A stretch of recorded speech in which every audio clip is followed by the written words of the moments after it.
Pokemon Ultra Sun and Ultra Moon have been announced for a while now, so you know what that means. Time for Poketubers like me to recycle old video ideas and just put Ultra Sun and Moon at the end.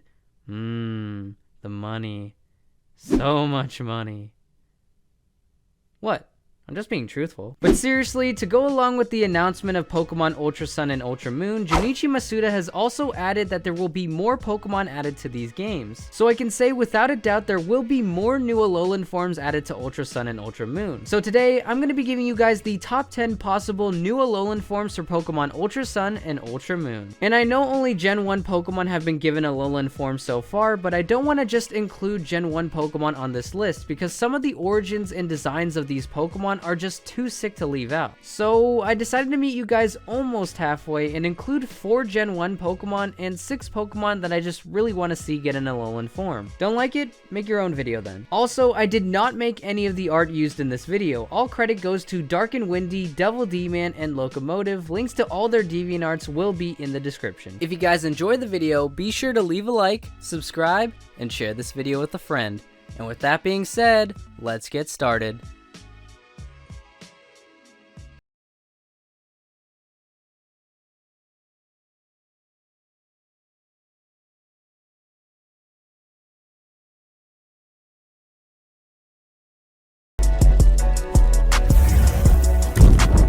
This first Pokemon really doesn't have much to it, but it's such an obvious one that I'm surprised Game Freak didn't actually go through with it the first time. Alolan Electrode. Think about it. All you had to do was get a beach ball, put eyes and a mouth on it, and boom, Alolan Electrode. And this design by Locomotive depicts that scene perfectly. I know there wasn't really much lore or backstory to it, but its original design was just a Pokeball, so you can't really expect much. I could see this Pokemon being found and used a lot near the beaches of Alola. And for stats, I would like to keep this Pokemon more grounded and less speedy because of the umbrella on its head, and have it be more physical by upping its attack and defense since it does get bounced around a lot. This Alolan form concept is definitely not the most complex of the bunch, but hey, it looks cool and I needed 10 Pokemon.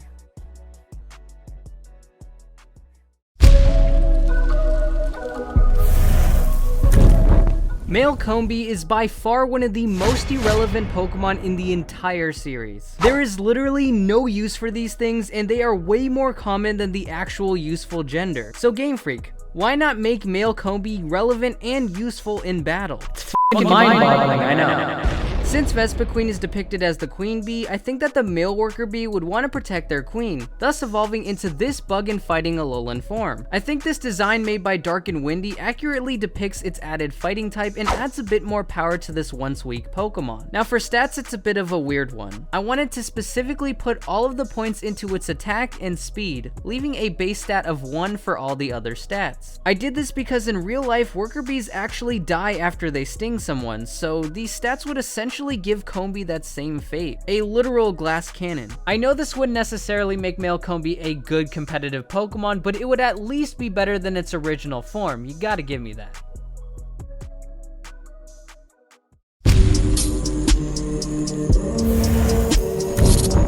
I think Granbull has really developed into a pretty forgettable Pokemon within the Pokemon franchise. I mean, besides the added new fairy type, there's not really anything else cool added to Granbull. So let's give Granbull some life by giving it a new Alolan form, and this design made by Dark and Windy makes Granbull look awesome. And as you can tell by its design, you can clearly see that we've added the fighting type, making it a fairy fighting type. Now I don't actually know why it became a part fighting type, but maybe the Dex entry could explain.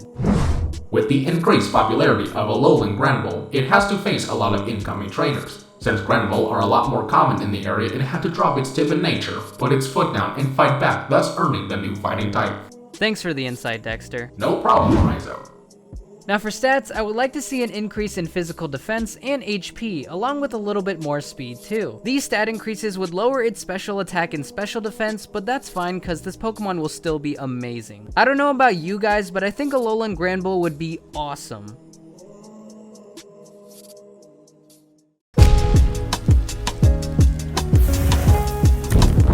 As you guys know, the Bug Steel type Pokemon Durant is one of my favorite Pokemon of all time. Not to get confused with the basketball player though, because f*** that guy. But a Pokemon like Durant could really use some new flavor, so why not give it a new Alolan form? This design made by Dark and Windy changes Durant into a bug fire type and makes it look even more cooler than it already is. Or should I say, hotter?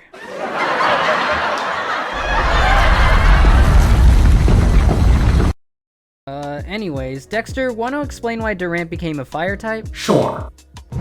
Due to the islands being somewhat isolated, Durant do not have that much room to maneuver around Heatmor, so all but Durant had to retreat to Wela, Volcano Park. But the conditions are too hot for Durant to live, so they adapted to the harsh climate and became fire type along with Bug, which also helped defend against regular Heatmor. As for stats, I would like to swap Durant's physical and special attacks so that it can make better use of its new fire type moves. And to make up for its loss in physical attack, let's also make Bug Buzz an accessible move for Durant. All in all, I think this new Alolan form would finally give Durant the love it really deserves.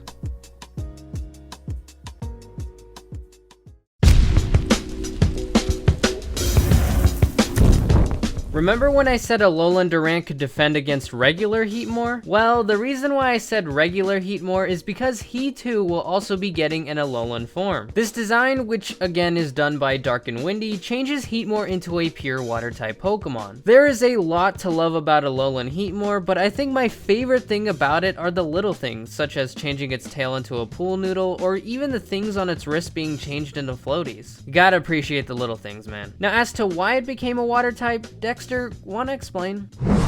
Due to Durant's type change, Heatmor had to adapt the new water type in order to survive, because as you know, Durant are Heatmor's prey, and if you don't eat, well, you don't live. It's simple knowledge, really. Thanks for the insight, Dexter. Really groundbreaking stuff here. Fucking bitch. Well, anyways, for stat changes, I would love to see Heatmor up its speed and lower its attack. I think the up speed combined with the already pretty good special attack could make for a pretty dangerous water type.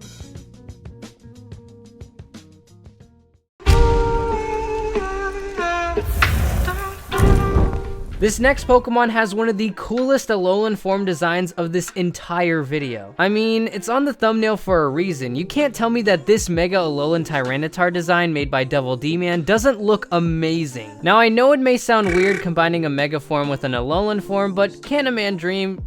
Can he? And it's not just the Mega form that looks amazing, the entire evolutionary line looks insanely powerful. For typing, I think it's obvious that we went with the fire type, but we also decided to keep the rock typing as well. That's right, Arizo.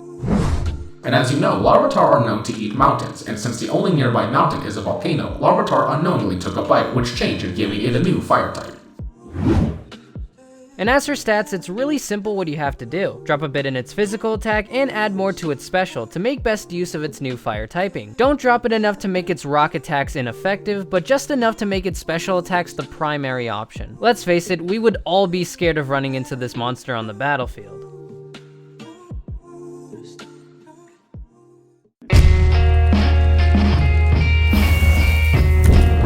Rapidash is a Pokemon, I think.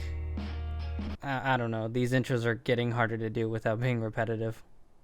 But Rapidash is actually one of my girlfriend's favorite Pokemon. And when you think about it, the Rapidash line hasn't really gotten any love since it was first introduced to us back in Red and Blue. So let's give Rapidash one of the most creative designs for an Alolan form. And if you're going for creepy, this design made by Dark and Windy definitely accomplishes that. The Alolan Rapidash design draws inspiration from the 4 Horsemen of the Apocalypse. And no, I'm not talking about the meme. I'm actually referring to the Bible term found in the last book of the New Testament. The chapter tells of a book in God's right hand that is sealed with 7 seals. Jesus then opens the first 4 of the 7 seals, which summons forth 4 beings that ride out on white, red, black, and pale horses. Although some interpretations differ, in most accounts the 4 riders are seen as symbolizing pestilence, war, famine, and death. These 4 horsemen are here to bring divine apocalypse upon the world as harbingers of the last judgment. Basically, if you see any of these dudes around your block, you probably want to run. But enough about lore. Dexter, want to explain why Rapidash looks so dead? Since Rapidash have migrated over from other regions to Alola, they have had to share food with a Pokemon like Mudsdale. This of course started problems among the 2 Pokemon, causing them to fight over the minimal resources. But since Mudsdale has the advantage of having the ground typing, they always win, thus causing the Rapidash to die of hunger. Wow, Dexter, that's kinda morbid, don't you think? I am sorry, but I don't have feelings. I am a machine. You stupid pansy. Right.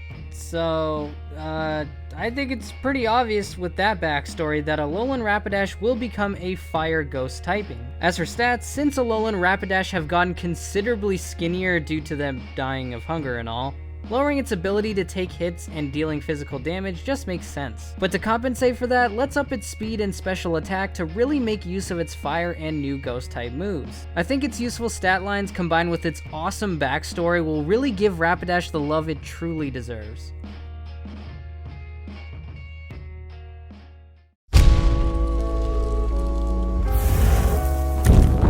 Speaking of Pokemon not getting any love, another Gen 1 Pokemon to not get very much attention in the Pokemon franchise has to be Venomoth. And it's understandable really, Venomoth is kind of goofy looking, and Butterfree is a way more memorable bug thing with wings, I guess. But you know what, let's turn this googly-eyed moth into this badass harbinger of death. And I don't know about you, but I think Dark and Windy did a great job doing that. This design takes inspiration from the Black Witch Moth, which in different cultures is the harbinger of death lore-wise. Apparently it's said to fly inside houses of sickly people, and if one of these guys hovers around the four corners of a room, the person with that sickness will die. Pretty cool, right? Well, it's not cool, but you know what I mean. That's right, Orizo. Now, as for how these Venomoths come about, around the time the Ponyta and Rapidash started getting their Alolan forms, their remains were invested by Venomoth, and because of this phenomenon, they evolved alongside Rapidash to gain their new Alolan forms. If you ever see a wild Alolan Venomoth around, expect to see a Rapidash too. Now as for stats, I could see Alolan Venomoth having raised special attack and speed, but losing physical attack and HP in the process. All of this could really help make Venomoth a very formidable opponent.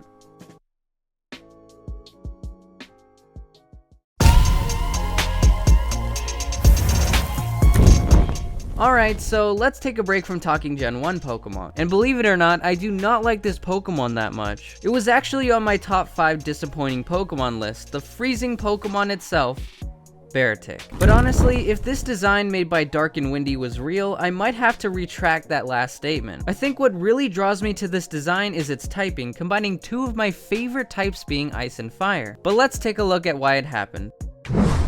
Because of global climate change, Beartic decided to migrate, and because of that, he had to adapt to the warm climates of Alola and develop the fire typing. But since Beartic is a very prideful Pokemon, it didn't want to fully change and keep its cold nature. As for stats, I would like to see Beartic's special attack go up and lower its defense and physical attack. Like Fire Melting Ice, defenses won't be strong and Ice-type moves won't be as effective. Like I said before, what I didn't like about Beartic is the fact that its design looks so bland. But with this new Alolan form, I think it brings some much needed flavor to such a vanilla-like Pokemon.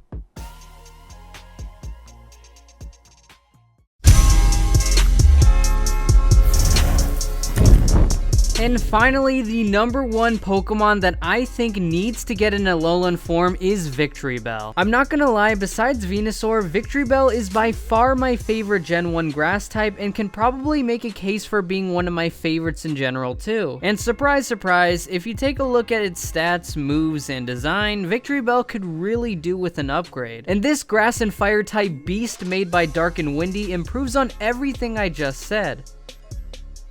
Well, not everything I just said, just the design, but shut up.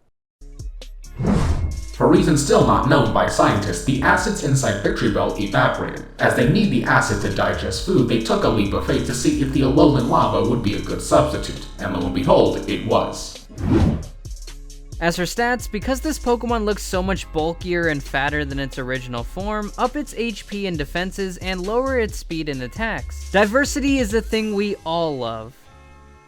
I hope. And if this Alolan form were to happen, it would become the first ever grass and fire type dual type, and I would love to see it happen in Pokemon Ultra Sun and Ultra Moon. Thank you guys so much for watching. If you enjoyed the video, be sure to leave a like and let me know in the comments section below. If you haven't already, subscribe to the channel and become an Aribro today. I also want to take a second to thank all the artists who helped make this video possible, as well as Zelda Wars 98 for voicing the Rotom Dex. And to all the people that are going to be getting mad at me for saying Dexter instead of Rotom Dex in this entire video, I don't really care. Sorry. I don't. Feel free to comment it. I don't care. But anyways, links to all their stuff will be in the description, and I highly suggest you go check them out. If you want to check out the previous video I did, then be sure to click the annotation on the left. And if you want to go see some more Ultra Sun and Moon videos, then be sure to click the other annotation on the right. Also, thank you guys so much for being patient with me when it comes to uploading top 5s or 10s or anything like that. I know it's been a while, but I'm hopefully going to be getting back on track. And with that being said, I will see you guys next time.